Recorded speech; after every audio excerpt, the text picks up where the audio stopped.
ሰላም ጤና ይስጥልን ተመልካቾቻችን ያክብሮት ሰላምታችንን እናቀርባለን። ዜናዎችን ይዤ መጥቻለሁ። መሳይ መኮንን ነኝ። ተመልካቾቻችን ሰበር ዜና አለን። በጎጃም በአብዛኛው አካባቢ ከባድ ውጊያ ሲደረግ ዋለ። ከተሞች በቁጥጥር ስር መዋላቸው ታውቋል። የአማራ ፋኖ በጎጃም በባህር ዳር ዙሪያ በአዴት በፍኖተ ሰላም በቡሬ በቲሊሊም ከአብይ አህመድ ሰራዊት ጋር ብርቱ ፍልሚያ ማድረጉን የደረሰን መረጃ ያመለክታል። የአማራ ፋኖ በጎጃም ከ4 በላይ ክፍለ ጦሮች በተሳተፉባቸው የዛሬዎቹ ውጊያዎች ፍኖተ ሰላምንና ቲሊሊን ጨምሮ ቁልፍ የሆኑ አካባቢዎችን ከአገዛዙ ሰራዊት ላይ በመንጠቅ በቁጥጥር ስር መደረጋቸውን በመግለጽ አስፈላጊው ተልዕኮ ከተፈጸመ በኋላ ከተሞችን የመልቀቁ እንቅስቃሴ እንደሚደረግ ነው የቋሪት ቀጠና የፋኖ ከፍተኛ አመራር አባል ለአንከር ሚዲያ የገለጸው።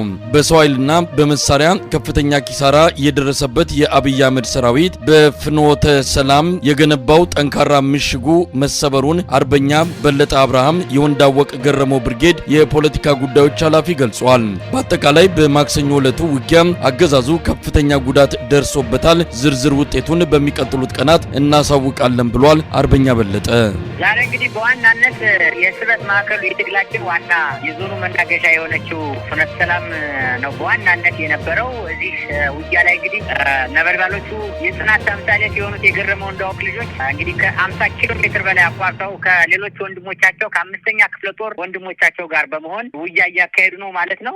እንግዲህ በዚህ አቅጣጫ አረንዛው ዳሞት ከገረመው እንዳውቅ ብርጌድ ጋር በመቀናጀት የሚገርም ስራ እየሰሩ ነው ፍኖተ ሰላም ላይ ማለት ነው። ከውህዲት ወንበርማ አልፈው ውህዲቶች የወንበርማ ጀግኖችም ያው የ5ኛ ክፍለ ጦር አካል ቢሆኑ አብረው ቡሬን ከበው የቡሬን መከላከያ በቀበሮ ጉድጓድ እንዳይወጣ እያደረጉት ነው። እንግዲህ ቲሊሊ ውጊያ አለ ዛሬ በቲሊሊ ከፋኖ የ3ኛ ክፍለ ጦር ጀግኖች የአገው ምድር ጎጃም ልጆች እያስጨነቁት ነው ማለት ነው ማንኩሳ።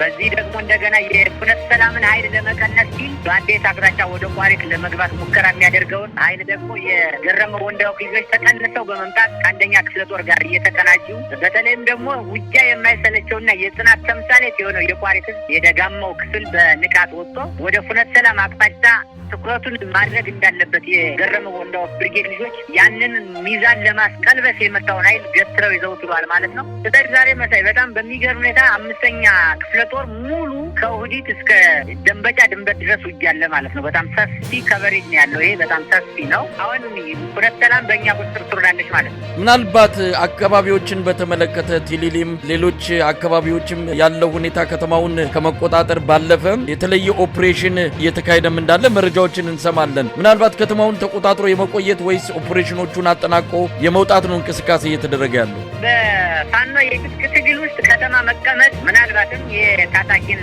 ስነልቦና በማስነስና ተስፋ አስቆራጭ የሆኑ የመዝናኛ ቦታዎችን ማብዛት ካልሆነ በስተቀር መሳይ በትጥቅ ትግል ውስጥ ከተማ አይመከርም። በግል ከተማ የምንገባው እንዳልሁ መንግስት ተዝናንቶ ስብሰባ ሲመራበት የነበረ ተቋም በሱ ቁጥጥር ውስጥ እንዳልሆነ ለማሳየት ካልሆነ በስተቀር አንድ በግልጽ የምነግር መሳይ ለምሳሌ መከላከያ ፍኖተ ሰላም ቢለቀው ከተማ ገብተን መቀመጥ አንፈልግም እኛ። ሌላ መንገድ አለ። ይሄው ቋሪት ተለቀቀው። ቋሪት ሲለቀቅ ቋሪት አልተቀመጥንም እኛ። 50 ኪሎ ሜትር ተጉዘን 50 ኪሎ ሜትር ላይ ነው ሄደን ቁጭ አለ።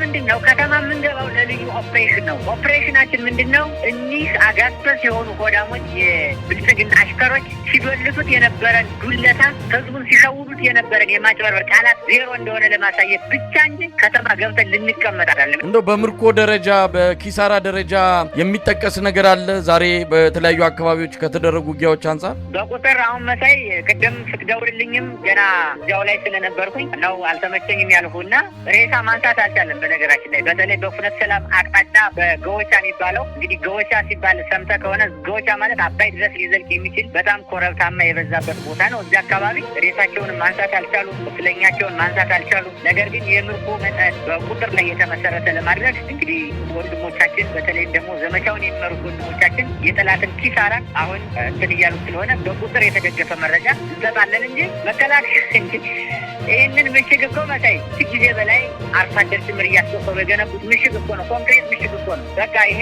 23 አለ፣ ቢኤም አለ፣ ሞርተር አለ፣ ዲሽቃ አለ። እሱ እያለ እንኳን አንድም የአድማ ብተና እና የመከላከያ ራሳቸው እንኳን የማይታይበት ምሽግ በሰሞኑ የአማራ የተለያዩ ቀጠናዎች የተደረጉ የአውደ ውጊያ ውሎችን ጨምሮ በተለያዩ ጉዳዮች ላይ ከአርበኛ አብደላ እንድሪስ ጋር ቆይታ ልናደርግ ነው። የአርበኛ አብደላ እንድሪስ የአማራ ፋኖ ብሔራዊ ኃይል ደቡብ አማራ ቀጠና አሳምነው እዝ የህዝብ ግንኙነት ክፍል ኃላፊ ነው። ዛሬ በተረኛ ሆኖ የሁሉንም ቀጠናዎች መረጃዎችን ሊያካፍለን መስመር ላይ ይገኛል። አብደላ እስቲ ከመረጃዎቹን ጀምርና ምን አለ ዛሬ የሰማነው አንድ አሳዛኝ ክስተት አለ። አንዲት የፋኖ ታጋይ በአሰቃቂ ሁኔታ የተገደለችበት ብዙዎችን ያሳዘነ ጉዳይ ነው። ምናልባት ለሱም መረጃ ካለ ልታካፍለን ትችላለህ? በአጠቃላይ በአራቱ ቀጠናዎች ያሉትን መረጃዎች በተመለከተ እንደው ዝርዝር ነገር ብትገልጽልን። አመሰግናለሁ መሳይ፣ እንዴት ቆየ? በመጀመሪያ ወደ መረጃ ከመግባቴ በፊት በትናንትናው ዕለት በጎንደር የተከናወነ አንድ መልካም የሚባል ዜና አለ። ከሱ ነው የምጀምረው። እንግዲህ በተለይም የአማራ ፋኖ ህዝባዊ ድርጅት አካል የሆነው ጎንደር ጠቅላይ ግዛት እዝ እና የአማራ ፋኖ ኃይል ሰሜን አማራ ቀጠና በላይ እዝ ተፈጥሮ የነበረውን አላስፈላጊ ወይም ለአማራ ህዝብ ጠቃሚ የማይሆን ግጭት በመነጋገር በሰከነ በበሰለ መንገድ በመፍታት ላሳዩን ውጤታማ የሆነ ተግባር በእኔና በጓዶቼ ስም ምስጋናዬን እንዲሁም ደስታዬን ለመግለጽ ነው። በመቀጠል የምሄደው የዕለት መረጃዎች አሉኝ። በዛሬው ዕለት የተለያየ ወታደራዊ እንቅስቃሴዎች ተደርገው የተገኙ ድሎች አሉ። እሱ ላይ ሀሳብ ለመስጠት ነው። መረጃዬን የሚጀምረው እንግዲህ በዛሬው ዕለት ቢያንስ 3 ከተሞችን በኔትወርክ ምክንያት በመቆራረጥ 2 ቀጠናዎች አልሰጡኝም። 2 እዞች ማለቴ ነው። በደረሱ 2 እዞች ቢያንስ 3 የወረዳና ንዑስ ወረዳ ከተሞች በቁጥጥር ስር በአፋፋ ቁጥጥር ስር የዋሉበት ሁኔታ አለ። የመጀመሪያው የአማራ ፋኖ ብሔራዊ ኃይል ምስራቅ አማራ ቀጠና ምኒልክ እዝ እናገኛለን። በዛሬው ዕለት እንግዲህ በተደረገ ከፍተኛ ትንቅንቅ የንጉስ ሚካኤል ኮር አሃዶች የተውጣጡ ባደረጉት ወታደራዊ እንቅስቃሴ ገነቴ ከተማን ማለት ነው የወረዳ ከተማ ነች በቁጥጥር ስር የዋሉበት ሁኔታ ነው ያለው። በዚህ ሰዓትም እንግዲህ ከአገዛዙ ጥርስ ስር መንጋጋ ስር በማውጣት በወገን ቁጥጥር ስር ውላ ህዝቡን የማረጋጋት ስራ እየተሰራ መሆኑን ለማወቅ ችያለሁ። ወይም ደግሞ ይህን ያየንበት ሁኔታ ነው ያለው። ሁለተኛው የአማራ ፋኖ ብሔራዊ ኃይል ደቡብ አማራ ቀጠና ቢያንስ በ3 ቦታዎች ላይ ጥቃት ሰንዝረዋል። የመጀመሪያውን የሚይዘው የአማራ ፋኖ ብሔራዊ ኃይል አፄ ዘርዓ ያዕቆብ 1ኛ ኮር የተውጣጡ አሃዶች በመርሃ ቤቴና ለሚ መካከል በሚገኘው ጀማ ቻይና ካምፕ ላይ በወሰዱት የተጠና ጥቃት በርካታ ያገዛዙን ኃይል ቁሳዊና ሰብአዊ ጉዳት እንዳደረሱበት ነው ማለት ነው። ሁለተኛው የሞረትና ድሩ ወረዳ ንዑስ መቀመጫ የሆነችውን ድውር ከተማ ላይ ተከማችቶ የነበረ አድማ በታኝና ሚሊሻ ላይ በተወሰደ መደበኛ ጥቃት ቢያንስ ወደ 20 የሚጠጋ አሁን ባለኝ መረጃ ማለት ነው ያው በየሰዓቱ ቫር ስለሚያደርግ ነው 20 የሚደርሱ የአድማ በታኝ አባላት እንደተገደሉ ማረጋገጥ ችያለሁ ማለት ነው። ምናልባት ይሄም በቁስለኛ ደረጃ ያሉ ስላሉ እሱንም ይሄም እንግዲህ በየሰዓቱ ልዩነት የሚመጡ ነው ስለሆኑ ነው። ሌላው በርካታ ኃይል እንደዚሁ ከአድማ በታኝ የተማረኩ አሉ ማለት ነው። በምርኮ ወደ ወገን የገቡ አሉ። እንዲሁም የቡድንና የነፍስ ወከፍ መሳሪያ ለጊዜው በውል ያላወቁት እንዲሁ በምርኮ የተገኘበት ሁኔታ እንዳለ ማረጋገጥ ተችሏል። እንግዲህ እዛ ላይ በተወሰደ በነገራችን ላይ ከተማዋ ላይ እስካሁን ድረስ በተወሰነ ደረጃ እያፈገፈገ ዳር አካባቢ ያገዛዙ ኃይል እንዲሁ ከነዋሪ ከተማ እያስጨመረ እንቅስቃሴ እያደረገን ያለው ነገር ግን የወገን ኃይል በተለይም የአማራ ፋኖ ብሔራዊ ኃይል አፄ ዘርዓ ያዕቆብ 1ኛ ኮር 7 ለ7 ክፍለ ጦርና ነጎድጓድ መብረቁ ክፍለ ጦር ባደረጉት የተቀናጀ ጥቃት ነው ይህንን ድምሰሳ ያካሄዱት ማለት ነው። እዚህ በተወሰደው ድምሰሳ እንዲሁ በቅርብ ርቀት ላይ ወደ 67 ኪሎ ሜትር ርቀት ላይ የምትገኘው አንጭቆረር ከተማን እንዲሁ የአማራ ፋኖ ብሔራዊ ኃይል አፄ ዘርዓ ያዕቆብ 1ኛ ኮር በቁጥጥር ስር አውሏል ማለት ነው። በዚህ ሰዓት ምናልባትም እዛ ሲመታ እዛኛው ጋር ያለው የአንጭቆረር ከተማ ያለው ኃይል በትንሽ ኦፕሬሽን ነው ማስለቀቅ የተቻለው። በትንሽ መስዋዕትነት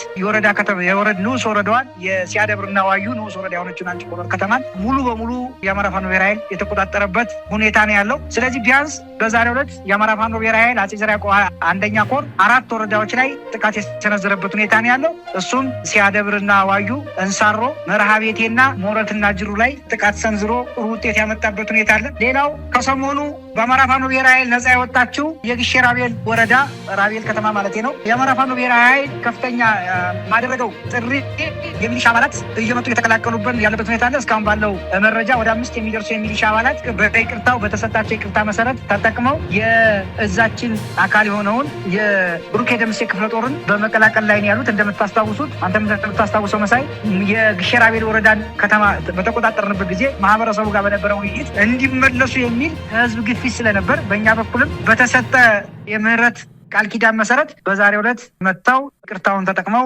ከቤተሰቦቻቸው ጋር ለመቀላቀል አንዳንድ የቅድመ ግንዛቤና የኦሪንቴሽን ስራ እየወሰዱ ያለበት ሁኔታ ነው ያለው። ስለዚህ በዛሬው ዕለት እንግዲህ እንደ ጠቅላላ አድርገን ስናየው ይህን ይመስላል። በቀጣይ የምጠይቅ ጥያቄ ካለ ለመመለስ ዝግጁ ነኝ። አመሰግናለሁ።